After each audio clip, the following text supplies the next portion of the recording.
Formation minnu bolodalen no centre Mardianière kɔnɔ o ye coupe couture broderie ni stylisme modélisme ye ale ye san 3 ni kalo 6 kalan ye o formation tellement fana b'an fɛ yen o ye san 1 ni kalo 6 ye maquillage musorosiri coiffure o fana kalan mi centre Mardianière kɔnɔ o ye san 2 de ani kalo 6 o fana formation tellement be san 1 ani kalo 6 tatouage farafin jabi endu jabi o fana kalan bi centre Mardianière kɔnɔ no bana amina i former façon business la donc o kalo 6 à ce moment i ka diplôme sɔrɔ i bɛ se ka baara kɛ diɲɛ fan bɛɛ o kɔfɛ internat bi centre Mardianière la i bɛ se k'i den bila ka na Mardianière kɔnɔ siyɔrɔ ni dumuni a b'o bɛɛ lajɛlen sɔrɔ ni k'a ka baara kɛ centre Mardianière filɛ nin ye Falajɛ IGA sirafara la centre Mardianière bɛ Segu Midine centre Mardianière bɛ Bakɔ Jikɔrɔni centre Mardianière bɛ Korofina sirafara gitɔrɔnda la ni mɔgɔ bɛ renseignement wɛrɛ la i bɛ se ka weleli kɛ 76 12 11 18 20 20 18 20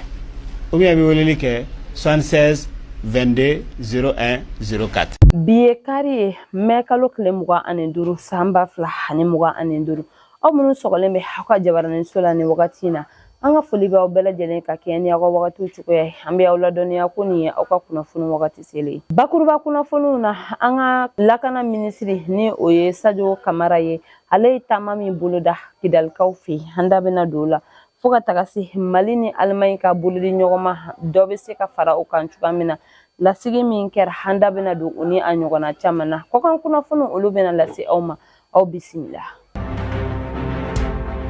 Kunu juma mɛ kalo tile 23 san 2025 Général de corps d'armée Sadio Kamara ye i kunda Kidalikaw kan yaasa an ka cɛden min bɛ Kidali ni a marabolo kɔnɔna la ka taa i ɲɛ da u kan cogoya min na a selen an ka cɛden minnu ni olu tora faso kɛlɛ la mɛ kalo tile 17 ka taa bila tile 21 na san 2014 a taara olu kaburu la yaasa ka dugawu kɛ u ye o kɔfɛ a ye i kunda dugu kɔnɔna kan yaasa ka taa dugu yɛrɛ taabolo lajɛ ka se ka gɛrɛ maaw la hani maaw bɛ se ka masala cogoya min na ni wagati in na a bɛ Kidalikaw fɛ yen nɔ ani an ka finitigilakaw Mali ni Allemagne ka bolodi ɲɔgɔn ma dɔ bɛ se ka fara o kan cogoya min na Mali lasigiden Segu Sise ni ale ye directeur Europe ye fo ka taga se Dr Bernard Braun ni ale ye Allemagne lasigiden so min bɛ an fɛ yan nɔ jɛkulu Allemagne lasigiden so min bɛ an fɛ yan o division Afrique de l'Ouest ɲɛma ni ale y'o ye olu ye baro lasigi kɛ u ni an ka kodɔnna caman yaasa bolodi ɲɔgɔnma min bɛ Mali ani Allemagne ni ɲɔgɔn cɛ caman bɛ se ka fara o kan cogoya min na u ye hakili jagabɔ kɛ kɛrɛnkɛrɛnnenya la sɔrɔ nasiraw fɛ ka ɲɛsin jiko saniya sɛnɛ fo ka taga se o n'a ɲɔgɔnna caman ma nafa bɛ se ka sɔrɔ a la cogoya min ka ɲɛsin ni jamana in fila bɛɛ lajɛlen ma u kumana nin kan u ye a jira ni barolasigi sera ka kɛ ala ni an ka ministre des affaires étrangères de sababuya la sabula ale ye a jɔyɔrɔ fa o ni ka conférence ministérielle min kɛra Berlin-kaw fɛ mɛ kalo daminɛ la san 2025 ni ale ye hakilinataw fɔ Mali jamana ɲɛmaw hakilina min bɛ u la ka ɲɛsin o ni ka baara kɛcogo ma o hukumu de kɔnɔna la ni barolasigi kɛra yaasa bolodi ɲɔgɔnma min bɛ Mali ni Allemagne ni ɲɔgɔn cɛ teriya sira min ni o bɛ ni jamana fila ni ɲɔgɔn cɛ caman bɛ se ka fara a kan cogoya min na u ye hakilina falen kɛ fɛn caman kan u bɛna na baara minnu bila sen kan ni jamana in fila bɛɛ lajɛlen ka nafa sɔrɔ sira kama ɲamakɔrɔkaw fɛ Bubakar Dumbuya ni ale ye ɲamakɔrɔ polisiso commissaire principal ye ale ni a ka cɛdenw ye tɛgɛ kɛ an ka sifinnaka maa 2 la minnu si bɛ san 18 na maa fɔlɔ u sera ka tɛgɛ kɛ o la hala ni moto taxi tigi dɔ de sababuya la sabula u ka moto taxi suyɛna ni maa ko fɔlen ninnu fɛ tɛgɛ kɛlen kɔfɛ maa fɔlɔ la ale ye a tɔ kelen dɔ ko fɔ o hukumu kɔnɔ min y'an ka finitigilakaw ye u ye wulikajɔ bila sen kan yaasa tɛgɛ bɛ se ka kɛ maa kofɔlen 2nan na cogoya min na u ka lawalew kɔnɔna la u taara tɛgɛ kɛ moto jakarta dɔ la u kun ye min suyɛn sirakɔrɔkaw fɛ maa 2nan in fɛ nɔ ani o kɔfɛ fana min ye marifa artisanal ni marifa kisɛ 4 tun bɛ a kɔnɔ u ye tɛgɛ fana kɛ o la ni maa kofɔlen dagayɔrɔ la ni wagati konna ni sifina ka ma fila nunu be an ka fintigilakaw ka bolo kan u be sɛgɛsɛgɛliw la halisa yasa a ko be se ka ɲɛdɔn cogoya min na polisi ɲɛmayaso ye folikan lase u ka cɛdenw ma wa u y'a jira k'u bɛna fɛɛrɛw bɛɛ lajɛlen sigi sen kan ni ɲɔgɔnnaw be se ka caya jamana kɔnɔ cogoya min ani k'u mago be an jamanadenw yɛrɛ ka dɛmɛ la an k'u dɛmɛ yasa u be se k'u ka baara kɛ a kɛcogo ɲuman na cogoya min AES ani CEDEAO be se ka jɛ ka baara kɛ cogoya min na an ka ministre des affaires étrangères dagayɔrɔ la an ka ministre des affaires étrangères Abdoulaye Diop ni a baarakɛɲɔgɔn ni o ye Burkina Faso ministre des affaires étrangères karamɔgɔ Jean-Marie Traoré fo ka taga se Niger ta Bakari Yawu Sangare ani Omar Alieu Touré ni ale ye CEDEAO kɔnɔna la u ka commission d'organisation ɲɛmaa ye olu ye barolasigi kɛ barolasigi min kɔnɔna la u ye hakilina falen falen kɛ an ka ministre des affaires étrangères ni o ye Abdoulaye Diop ye a y'a jira ko min ye ni jamana saba ni o y'a si jamana saba jamana ɲɛmaw ni o ye Mali ta Niger Burkina ko u y'a jira sanga ni wagati hali k'a sɔrɔ ko an bɔra CEDEAO la nka ko an bɛnnen bɛ ka baara kɛ ni u ye min ye farafina gun jamanaw yɛrɛ jamanadenw ka lafiya kama u ka lasigi nin kɔnɔna la u ye hakilina falen falen kɛ AES ni CEDEAO be se ka jɛ ka fara ɲɔgɔn kan cogoya min na ka baara kɛ ɲɔgɔn fɛ farafina gun yɛrɛ ka yiriwali ta fan fɛ u da donna o la wa u y'a jira fana ko nin ye a siɲɛ fɔlɔ ye wa nin tɛna kɛ a siɲɛ laban yɛrɛ fana ye u ye hakilina falen falenw kɛ wa k'u bɛna taa ɲɛ halisa ka u hakilina falen falenw ka olu bila sen kan yasa min ye CEDEAO ani AES u be se ka jɛ ka baara kɛ cogoya min na farafina gun yɛrɛ ka taga ɲɛ kama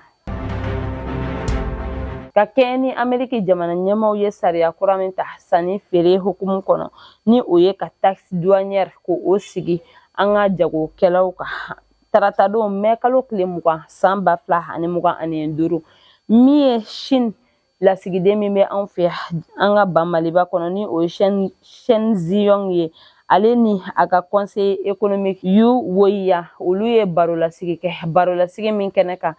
an ka kunnafoni dira caman kun bɛ a kɛnɛ kan yasa ka hakilinata fɔ a ko la min ye Chine lasigiden ye a y'a jira ko Ameriki jamana ɲɛmaw ye nin sariya kura min ta ko nin ye sariya yɛrɛ ye min yɛrɛ bɛ taa min yɛrɛ tɛ bɛn jago sariya kɔnɔna la diɲɛma ɲɛkɔrɔ a y'a jira ko min ye Chine kɔni ye ko olu labɛnnen bɛ sanga ni wagati ka farafina gun jamanaw bɛɛ lajɛlen dɛmɛ sanni feere kɔnɔna la yasa u bɛ se ka yiriwa yasa u bɛ se ka u ka jamana na yiriwa jago na sira fɛ cogoya min na a y'a jira ko nin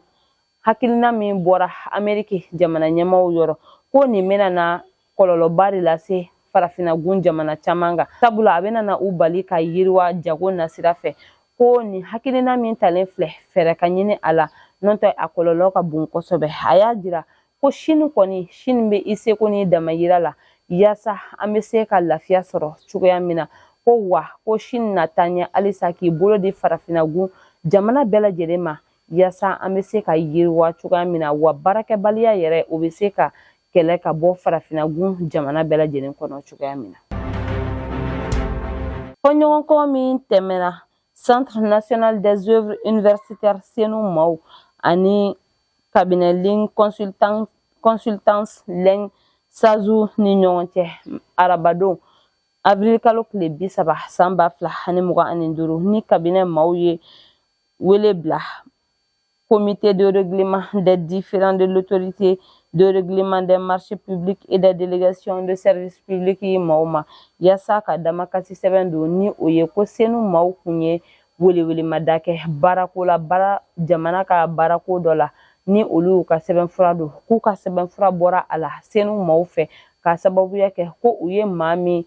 ka sɛbɛnfuraw bila ka taa ko u ka CV o kun signelen tɛ o tɔgɔ la olu ye damakasi sɛbɛn min don min ye nin cakɛda ye ni o ka baara bɛnnen bɛ ka ni min ye nin jɛkulu ye ni olu ka baara bɛnnen bɛ ni cakɛda fila ni olu bɛ ɲɔgɔn na jamana ka baarako nasira la ka se ka kiiri tigɛ olu ni ɲɔgɔn cɛ ni o ye comité de règlement des différends de l'autorité de régulation des marchés publics et des délégations de services publics ye olu ye a jira ko kabine maaw ko tiɲɛ yɛrɛ la ko jo tɛ u fɛ nka jo bɛ senu maaw de fɛ sabula ko an ka sariya sunba caman de bɛ senu maaw yamaruya u ye baara min kɛ ka o kɛ ko min ye kabine maaw ye u ye maa kofɔlen min ni u ye o bila ka taga maa kofɔlen min ka sɛbɛn bila ka taga ko a ka CV a kun kan ka signer wa a jirala yɛrɛ fana ko u ye CV kelen pe dɔrɔn de bila ka taa o hukumu kɔnɔna la min ye senu maaw ye yamaruya dilen bɛ u ma ko u ka u ka baara kɛ a kɛcogo la. Aliou Badara Sako ni ale ye société civile ka forum des organisations ɲɛmaa ye par intérim ni ale tun minɛnen bɛ a bɛ kalo 2 bɔ ale bilala kunun su mai kalo tile 23 san 2025 a sera a ka denbaya la a ko kɛra nisɔndiyaba ye a baarakɛɲɔgɔnw ani a ka denbaya bɛɛ lajɛlen fɛ. mai kalo tile 22 san 2025 yanfoyilakaw fɛ yen nɔ UNICEF ani service de développement maaw ka bolodi ɲɔgɔnma kɔnɔna la u ye dɛmɛ ta ka ɲɛsin jɛkulu ma jɛkulu minnu ka baara bɛnnen bɛ baloko nasira ma ka ɲɛsin maaw ma ni o bɛ wele nazarakan na ko groupe de soutien aux activités nutritionnelles dɛmɛ min taara ka ɲɛsin nin jɛkulu 22 ninnu ma o dɔ ye sukaro 50 bɔrɔ 22 o de dir'u ma fo ka taga se kaba 100 kilo bɔrɔ 22 o dir'u ma yaasa u bɛ se ka u yɛrɛ dɛmɛ ni a ye cogoya min na. Yaasa bolodi ɲɔgɔnma min bɛ Niger ani Libi ni ɲɔgɔn cɛ caman bɛ se ka fara a kan cogoya min na Khalifa Haftar ale bisimilala kunu Niger jamana ɲɛma Abdurahmani Tiani fɛ ka se ka ɲɔgɔn kuma ɲɔgɔnya cogoya min na u bɛ se ka taa ɲɛ halisa k'u bolo di ɲɔgɔn ma lakanako ta fanfɛ bamanciwale fɛɛrɛ bɛ se ka sɔrɔ a la ni jamana in fila bɛɛ lajɛlen kɔnɔ cogoya min na kɛrɛnkɛrɛnnenya la ni jamana ninnu dancɛ la Sadam Haftar ni o ye Khalifa Haftar ye ale ye a fa ka folikan lase Niger jamana ɲɛma ma wa a y'a jira fana k'u labɛnnen bɛ sanga ni wagati halisa ka baara kɛ ni Niger ye yaasa lakana bɛ se ka sabati cogoya min ani sɔrɔko nasiraw fana fɛ u bɛ se k'u bolo di ɲɔgɔn ma ka baaraw bila sen kan ni jamana in fila bɛɛ lajɛlen bɛ se ka lafiya sɔrɔ cogoya min na. N'an bɔra yen an bɛ taa Côte d'Ivoire Tidjane Cham ni ale kun kelen bɛ ka i kan bɔ Côte d'Ivoire jamanakuntigi kalata nɔfɛ ni ale tɔgɔ bɔra u ka liste électorale la u ka kiiri tigilamɔgɔw fɛ sabula ko a tɛ Côte d'Ivoire jamanaden ye tuguni a jirala ko nin wagati in na a bɛ kalo 2 bɔ a bɛ pari dugukolo kan a tɛ ka se ka na Côte d'Ivoire kɔnɔna la ka sababuya kɛ passeport diplomatique min ni o fana bɛ a bolo ko o dati bannen don maa dɔw ye ɲininkali kɛ ko yala min ye Tidjane Cham yɛrɛ bɛ ka se k'a ka taamaw kɛ cogoya di ko sabula marisi kalo tile 20 san 2025 k'a yɛrɛ bɔra k'a jira ko a tɛ Faransi jamanaden ye tugun ko o nationalité minnu bɛ a la ko ale banna o la maa dɔw bɛ k'a jira yala a bɛ ka se k'a ka taama ninnu yɛrɛ kɛ cogoya di sabu mai kalo tile 16 tɛmɛnen Bruxelles kaw fɛ Parlement européen min kɛra ko a tun bɛ o kɛnɛ kan maa dɔw yɛrɛ ye a jira ko min ye Ameriki passeport ye k'o de bɛ sɔrɔ a bolo walima Rwanda ni wagati in kɔnɔna maa dɔw fana bɛ ka ɲininkaliw kɛ ko olu bɛ ka jateminɛw kɛ yala a ye a kanbɔli min kɛ Côte d'Ivoire jamana kalatafili nɔfɛ a bɛna na se ka o kɛ wa walima a tɛna na se ka o kɛ u kɔni kelen bɛ ka jateminɛw bila sen kan ni wagati in na. Nin bɛ dan sigi an ka bi kunnafoniw na an tɛ sɛgɛn an tɛ ɲinɛ an b'an ka dibila baarakɛbagaw fo sabula olu jɔyɔrɔ ka bon an ka baara in na an b'a fɔ k'Ala ka basigi sabati an ka jamana kɔnɔ Ala ka sankɔrɔta di an ka finitigilakaw ma ni Ala m'an ka jɔnya jɔ an na an bɛ ɲɔgɔn sɔrɔ yan nɔ sini ka kunnafoni di aw ma laadiriya la.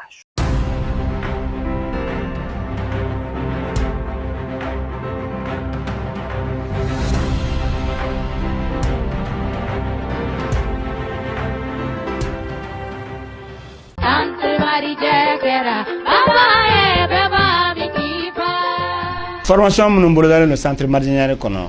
o ye coupe couture broderie ni stylisme modélisme ye ale ye san 3 ni kalo 6 kalan ye o formation teliman fana b'an fɛ yen o ye san 1 ni kalo 6 ye maquillage musɔrɔsiri coiffure o fana kalan min centre marginal kɔnɔ o ye san 2 de ani kalo 6 o fana formation tellement be san kelen ani kalo wɔɔrɔ tatouage farafin jabi endu jabi o fana kalan be centre Mardianière kɔnɔ n'o bana a bɛna i former façon business la donc o ye kalo wɔɔrɔ à ce moment i b'i ka diplôme sɔrɔ i bɛ se ka baara kɛ diɲɛ fan bɛɛ o kɔfɛ internat be centre Mardianière la i bɛ se k'i den bila ka na Mardianière kɔnɔ siyɔrɔ ni dumuni a b'o bɛɛ lajɛlen sɔrɔ ni k'a ka baara kɛ centre Mardianière filɛ nin ye Falajɛ IGA sirafara la centre Mardianière bɛ Segu Midine centre Mardianière bɛ Bakɔ Jikɔrɔni centre Mardianière bɛ Korofina sirafara gitɔrɔnda la ni mɔgɔ mago bɛ renseignement wɛrɛ la i bɛ se ka weleli kɛ 76 12 11 18 20 20 18 20 ou bien i bɛ weleli kɛ 76 22 01 04